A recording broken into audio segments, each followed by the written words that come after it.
Welcome to another episode of the Overcome Diversity podcast. I'm your host, Michael Allison. Today's guest is Michelle Valiukenas. She's a storyteller, activist, mom, helping families in crisis.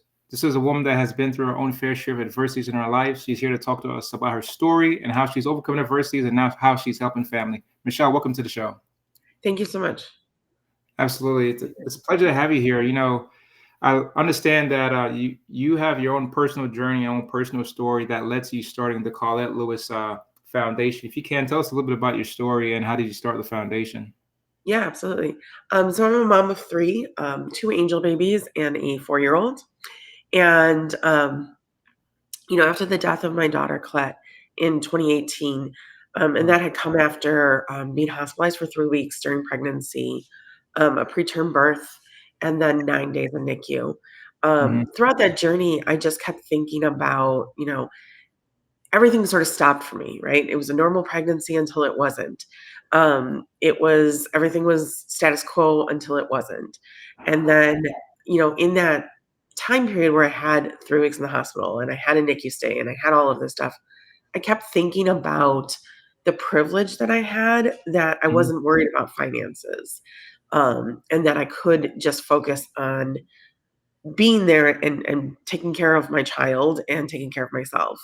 Hmm. And I knew that that was a privilege. It's something that I'm thankful for every single day, that I could do that. And I really started thinking about how many families couldn't do that and would have to make tough decisions, would have to suffer consequences, down the road with taking on debt or not paying bills or, whatever it may be. And so that kept coming back to me.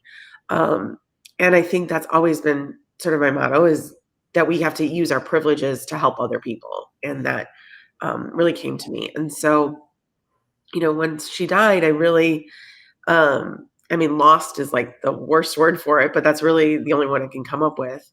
But one of the things that also sort of spoke to me was, it was amazing how many people came out of the woodwork to tell me about their own losses. And so Hmm. losses I had never known about, losses that I don't know that they had ever talked about. And, just thinking about that and thinking I was never going to stop talking about Colette, and I wasn't going to, shy away from this. And so, kind of the two things together, as well as talking to a lot of people, we started this nonprofit. And, really to provide financial assistance for kind of what we see as the three stages of Colette's life, but also three stages that are very intertwined. And so the high risk or complicated pregnancy, NICU stay, or loss.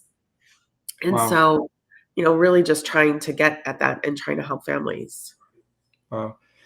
As you was going through a little bit about the support of your family members, who was there for you, who was helping you get through some of this? Because I could imagine that you could have been going through some grief, some maybe some emotional feelings that's attached to this. Who was there for you? Who was your bedrock that was supporting you to get through this?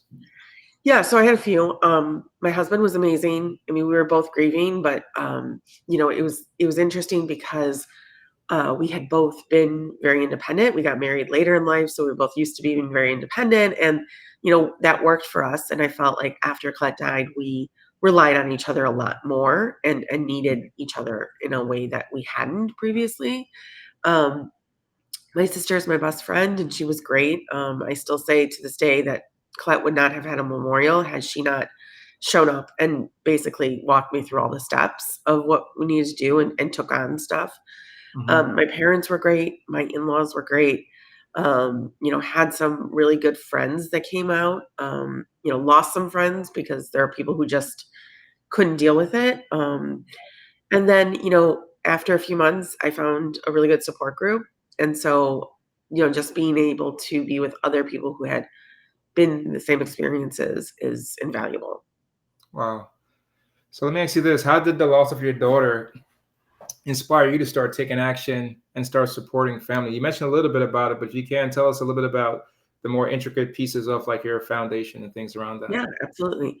Yeah, really what I was seeing was, um, I think in the NICU was really when I had this idea, but I think they really came to fruition. I was being told by doctors and nurses to save my time and go back to work and then save it for when she came home. And I understood the logic of that, but you know, anybody who has given birth or been around close enough to people who have. Um, when they're telling me this 3 days postpartum, I was not in a condition to go back to work and couldn't even imagine thinking about that, but also recognized how many people would be forced into doing that because Yeah. of Yeah. financial reasons, leave reasons, all of that. And I think in particular, there was a mom who was probably about 2 days behind us, and she came in and anybody who's been in NICU, you do a lot of hand washing. This was pre-COVID, so a lot of, still hand washing and all this. And we were both at the hand washing station, and she was asking me, "Wait, what do I have to do?" And we're kind of talking a little bit. We just chatted, mom to mom for a few minutes. And like I said, she was about 2 days behind us. And then I saw her, and she had gone back to work. And within a week of being postpartum, and Wow. just thinking about what that was, and really just wanting parents to be able to be there with their child and to be involved in decisions and all of Exactly. that. And then to have that experience of losing her and thinking we had 9 days in which we were able to spend a lot of time with her. And I'm so thankful for that. And thinking of, not only do I want parents who, bring home their child to have that time, but I also want parents who may lose their child to have as much time as they can. And so, really thinking about how do we remove some of those barriers so that families can um, take care of themselves and their families. And So let me follow up on that. What are some of the biggest challenges families in crisis are facing right now, and what are yeah, some things that they can do to combat that? yeah. Um, so, one of the first things I will say is on the NICU front is, we're talking about maternity care deserts, and that's an important issue, and we need to be talking about it more. But we're not really talking about NICU deserts. And so right now, our families on average are traveling about 60 miles one way to a NICU. Um, so that's incredibly, expensive, right? It's Yeah. it's gas, it's wear and tear on the car, it's your car payments, all of that. Um, and at the same time that we see that, there's tons of research saying that parents who are involved in their child's care in the NICU, that there's better outcomes for the babies and there's better outcomes for parents because when we start talking about things like postpartum depression and anxiety, having a child in the NICU increases those risks. Right. And so, one of the ways to combat that and to lower that risk is to have involved parents that are with their kids. Um, on the pregnancy front, um, pregnant people who cannot take bed rest, because they have obligations, either whether it's work or, any parent will tell you, you can't be on bed rest with children around, right? So then all of a sudden it's a childcare expense, um, things like that. If they're on lift restrictions, same kind of things. If they can't pick up their child because of a weight restriction, that means they're not fully able to take care of their children, and so they need help.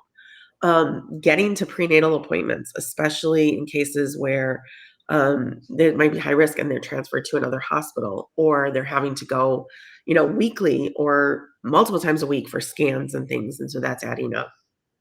And then in loss, it's just people who, parents who are making the choice no parent should have to make about what to do with their child who dies and are making decisions very much based on money. One of the things that I always remember, and it sort of like in some ways haunts me, is they told us at the hospital, they said, if it's a financial thing, um, a lot of parents choose to cremate rather than bury because it's a Mhm. lot cheaper. And so I personally, just like me, myself, and I don't like cremation. I just, it's a personal thing. And I just kept thinking, we were luckily able to bury Colette and to have that place and that, thing. And for me, that was very, like, that's very healing and very helpful that we have that.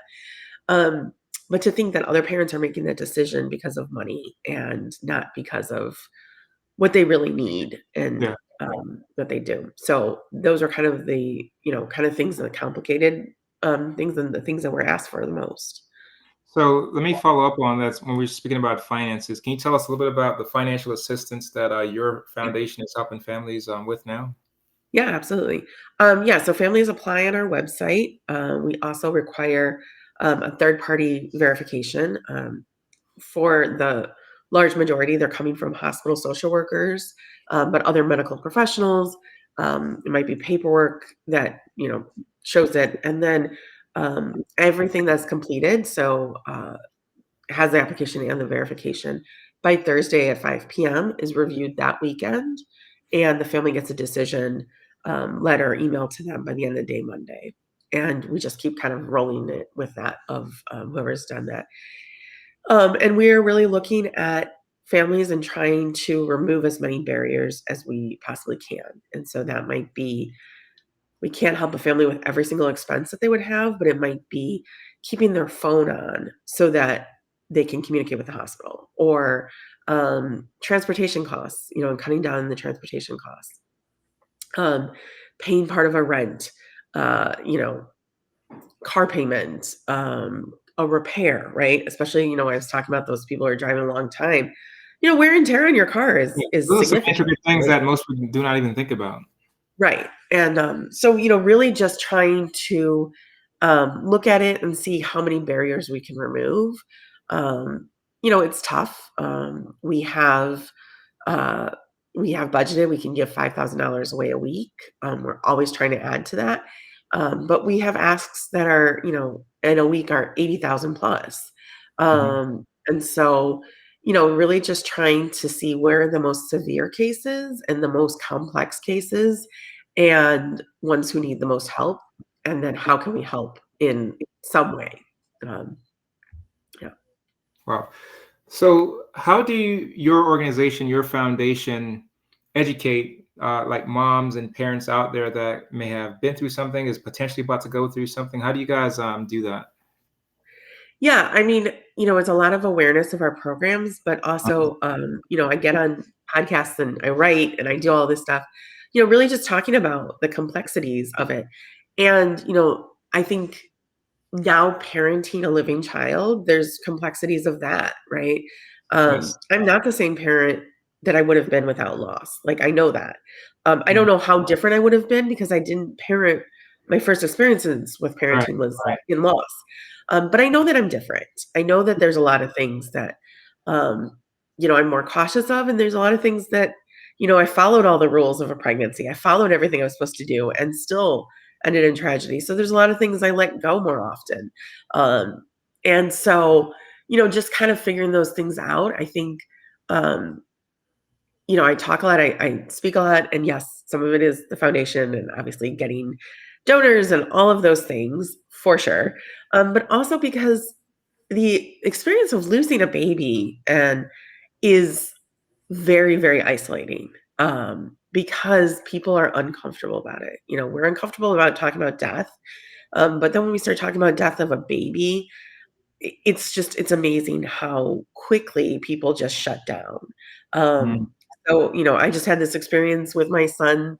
I was at a birthday party and I had, hit it off with one of the dads. It turned out we had grown up in the same area and we were chatting about this. And then he came over and he said, "Do you have any other children?" And I said, "Yes, I do.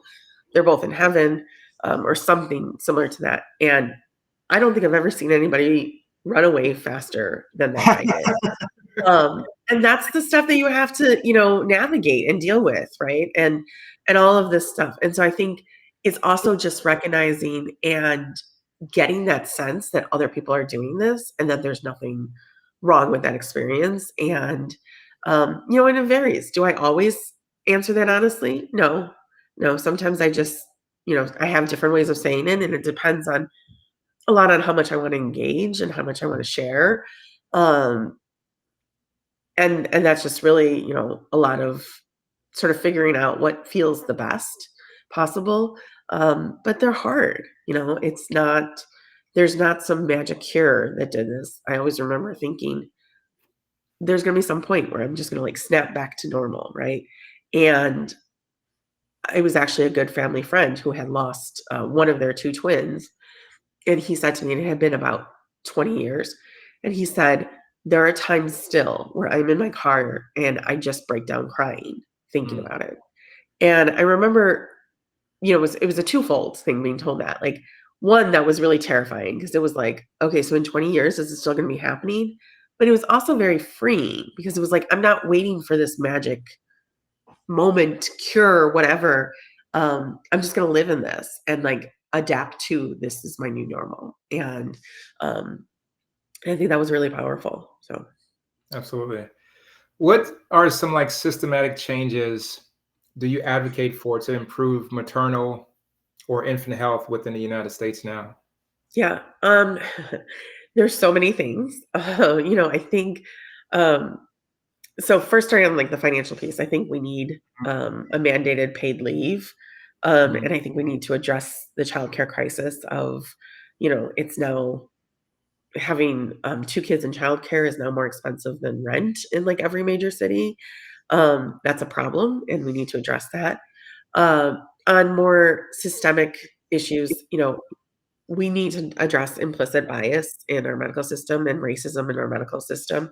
Mhm. The maternal mortality rates are terrible, but particularly for Black women, they're 3 to 4 times more likely to die in like related to pregnancy, Oh, wow. and that is no occur, just chance number. That's intentional, and that's doing this. And they've even stringed out research to say even if we remove the socioeconomic factors, the fact is that a Black woman who has a graduate degree and is at a certain income level is still much more likely to die related to pregnancy than a white woman with just a high school Are you diploma. serious? Yes. And so that is coming from something, right? And that is something that is embedded in our system and that we really need to be addressing and saying, are we listening to all of the women who come in here with complaints? Are we giving them the best care? Are we putting in things to say it doesn't matter who they are, but if they're saying certain things, that they should be doing this? And it's across all borders. I mean, um, Serena Williams, talks about that. She ended up with pulmonary embolism after having her first, and saying how she really had to push to be heard when she knew something was not right with her body. People know what's not right with their body, but especially, a huge athlete who's, trained and whose body is, you know, it's hers and it's her, everything. We're not listening to people and we're not doing that. I think also the hurried nature that we have in medicine is really a problem. When doctors are given, you have to see X amount of patients, you only have this many minutes. It's just not enough time to really, dive into it and to do that. Um, and I think education, that's another thing. I considered myself a pretty, worldly. I'd been through infertility. I had been around enough people who were pregnant, all of that.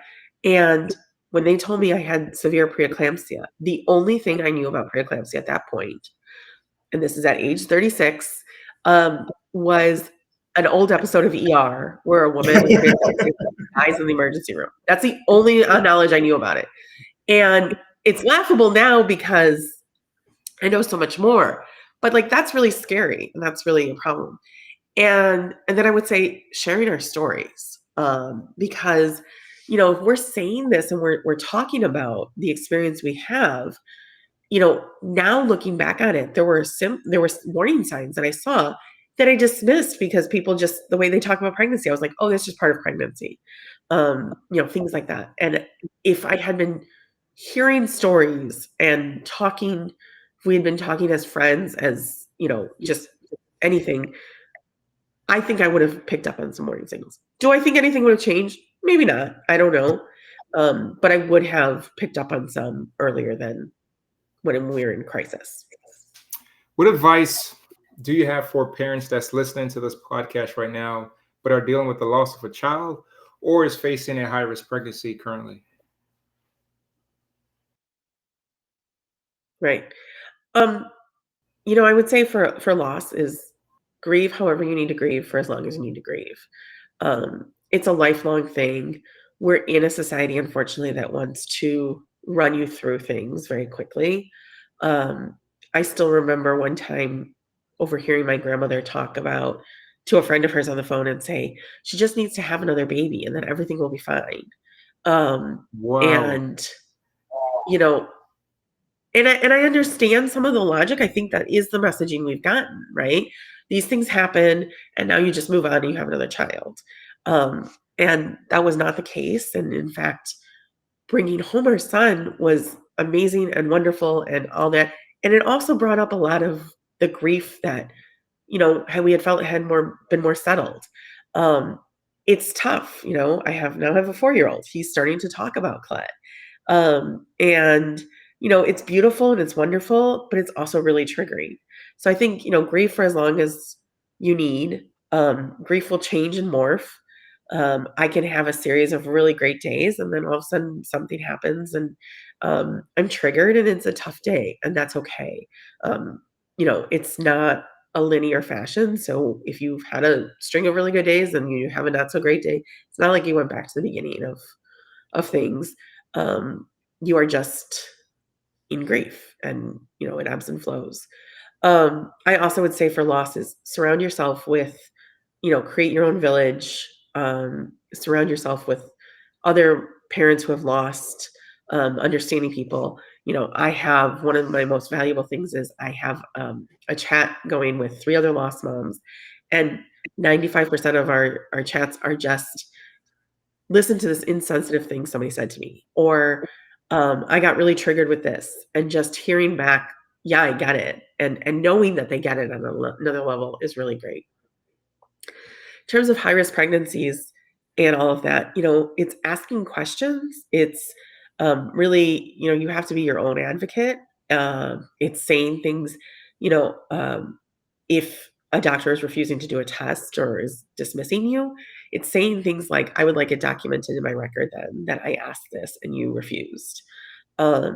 Really just trying to push back and do that. And it's hard, right? You don't, we're kind of taught this idea that doctors are powerful and they know everything and all that, and they do, but sometimes their care is not the best. They're still human. And so, really pushing back and saying that, looking for the right fit of a doctor or a midwife or a nurse, and not being afraid to say, this is not working for me and I need to find somebody else. Um, that is, really, it's a powerful thing. I tell people, at the end of the day, right, you're a patient, sure, but you're also a customer. And so if it's something like you were being treated like that in a restaurant, would you complain? And would you never go back to that restaurant? Yes. Well, then apply the same logic, to Right. it. And so I think when you start thinking in those terms, it's a lot easier to come up with the advocacy for yourself and for your child. Michelle, let me ask you this. How do you strike a balance for yourself personally with your overall well-being and your psyche, your mental health, and all those things? Because you had your experience with Colette, then you're in this profession, so you're dealing with people, you're dealing with your people that work for you, you have clients that's coming in, and then you have to deal with your own personal families and things like that. And multiple things could be triggered at any given point. So how do Right. you strike a balance for yourself?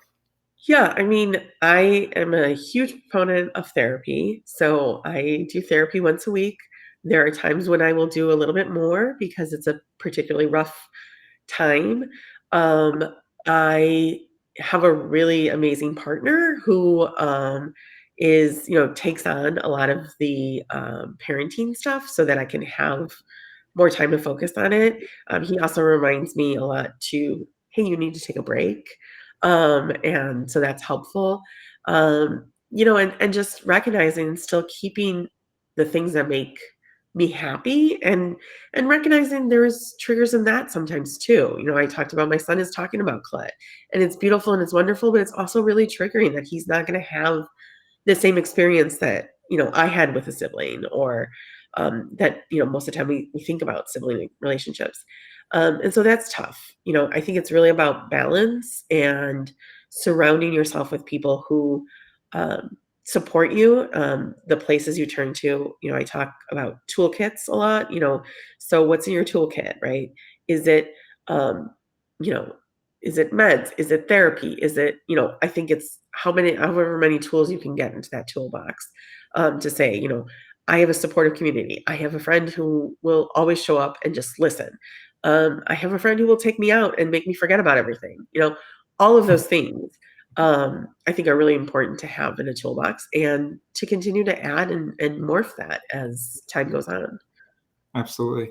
Can you re-summarize for our audience and then about your foundation, but then kind of tell us a little bit, how can communities, how can individuals, how can our viewers, how can our listeners support you and help you on your mission? Yeah, absolutely. Yeah, we are trying to improve outcomes in all of these areas and support grieving parents. And we're doing that through our financial assistance program, which is what we're most known for, our education and advocacy. And, our financial assistance program is providing help to families who are dealing with high risk or complicated pregnancies, NICU stays, and loss. And they can apply on our website, and we do a pretty quick turnaround, as quick as we can see possible, in terms of letting people know and really trying to help as much as we possibly can. On our financial assistance program, our ability to give to families is dependent on what we have in terms of donations and grants and basically money. We have worked it out with some donors. And so all of our donations go 100% to our financial assistance program. We have special donors who cover our operating expenses. And so that means that, if you donate $5 is going to a family who needs it. And so on. And so they can donate on our website. It's ColetteLouise.com. Colette is one L and two T's, and then Louise, Louise, .com. And they can find us on Facebook, Instagram, Twitter, or X. I don't know what it's called now, and LinkedIn, and can do that. I love to share and talk about our story and talk about our work, because I think it's so important to do that. And so they can always reach out to me, and I'm happy to talk and see what we can do and work together on. Absolutely. As we get ready to wrap up here, can you tell us about some upcoming projects or some future goals that you guys have for the foundation? Sure. Yeah. By the end of this year in 2024, I want to raise an additional 50,000 over last year. And that would allow us to go on our weekly give to go from 5,000 a week to 6,000 a week. So we anticipate that would help about 100 more families next year. And so that is one of our big goals. We have our in-person fundraiser in the Chicago area in November. And so we'll be doing that. And there are virtual ways to participate as well. And so they can follow along, subscribe to our newsletter, and we will update about all of those as time comes up to it. And then just really, trying to get in front of new audiences and increase our visibility. We have just launched a client ambassador program. So these are former families that we've helped who really believe in what we're doing and want to help and be our spokespeople. We're also in the process of forming an auxiliary board to help us with some of the funding as well. So there's a lot of ways to get involved, a lot of things, and yeah, it's an exciting time to be part of it. Absolutely. Thank you for sharing that. From your story, and for our listeners that's listening, what can they take away as some tidbits, as some lessons that they could start implementing into their lives now today? Right. I think for me, the turning the grief and the energy I had around it into something was really what was most helpful for me. Mhm. It doesn't mean that everyone has to start their own programs or agencies or anything like that. I think it's just whatever ways help you process through it. So if it's writing about it, whether that be publicly or just for yourself and immediate people, whether it be, you know, uh, gardening, knitting, whatever it may be. And I know I'm talking about artsy kind of things, but whatever it may be, whether it be advocacy, really just um, joining legislation and really advocating for things. I think that's one of the biggest things I would say is being able to, in whatever way you can, to process through that. I think putting that energy into something is really, really powerful and really helpful. um, I think also, finding the people that get it and, really utilizing those people and leaning on those people when you need it, and having grace for yourself. I think Yes, that's something that's really so important and that we don't do enough in all areas. But, you know, you've been through tragedy, you've been through pain, and you don't just, we're not rubber bands. We don't just like bounce right back to where we were at. And incorporating that and giving yourself grace as to there's just gonna be different ways that you do things than you would have. And that's okay. And that's good and bad. I mean, I'm a much more laid back parent than I think I would have ever been. Um, because, some of the stuff doesn't matter as much, right? And, so all of that I think is just really powerful and really helpful. Absolutely. Before we get out of here now, how can folks reach you, contact you, book you on their podcast, get you for speaking, come and share your story with them? Yeah, absolutely. So they can contact me. So my email is Michelle, 2 L's, at ColetteLouise.com. And so they can reach out there. They can reach out through our website, ColetteLouise.com. They can find us on socials, and feel free to reach out and ask. I'm happy to talk to whoever wants to kind of talk and see what we can do to work together. And yeah, Absolutely. Well, Michelle, it's been a pleasure to have you come on Overcome Diversity podcast to share your story, share your foundation, all the great work that you're doing. Thank you so much for being here. thank you for having me. Absolutely. Until next time, guys, God bless. Playing it all. Couple dollars in my pocket, no income and go. Been working on my body, getting healthier. Thank God for